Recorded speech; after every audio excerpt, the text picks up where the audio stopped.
السلام عليكم حبايبي، عاملين ايه؟ يا رب تكونوا بخير يا رب وفي اسعد حال. اللهم صل وسلم وبارك على سيدنا محمد. ادعوا لزوجي اسامه بالرحمه، الله يرحمه يا رب يجعله من اهل الجنه.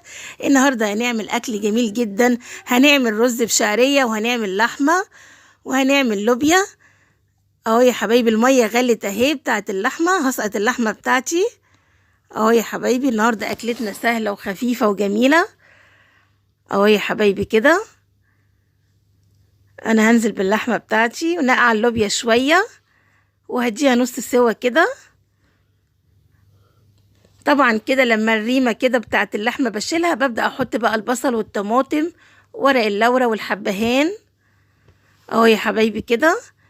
هنزل بقى بالحاجات الجميله دي بتاعتي، وهي اللوبيا اهي هسلقها نص سليق كده، كنت نقعها شويه اهو يا حبايبي كده، نص سليق بس عشان اكملها بقى في الصلصه.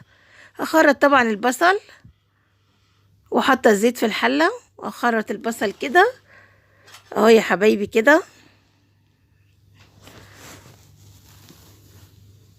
اخرط البصله كده وهديها كده اللون الاحمر الجميل كده، وهنزل بالصلصه بتاعتي اللي انا مفرزاها معاكم.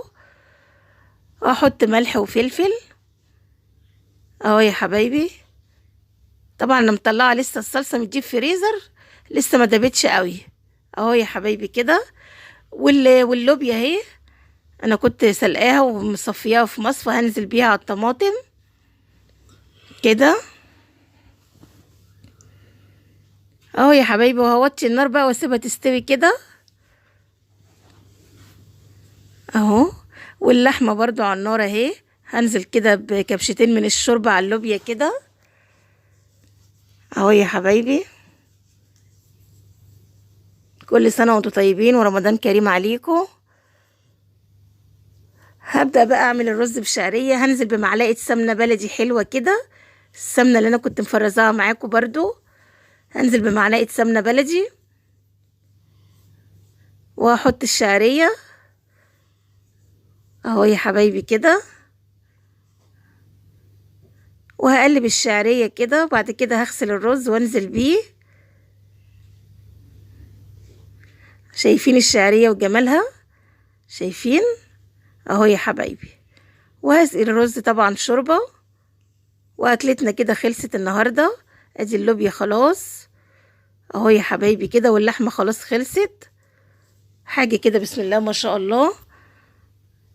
اكلتنا جميلة النهاردة، كل سنة وانتم طيبين. ادي ده فطارنا النهاردة يا جماعة. اللحمة في اللوبيا اهي، وعندي لحمة في شوربة اهو يا حبايبي، وعاملة طبق سلطة كده، والرز بشعرية شايفين مفلفل وجميل ازاي، وعاملة بلح باللبن. ما تنسونيش بقى في اللايكات الجميلة بتاعت ام احمد. سلام يا حبايبي.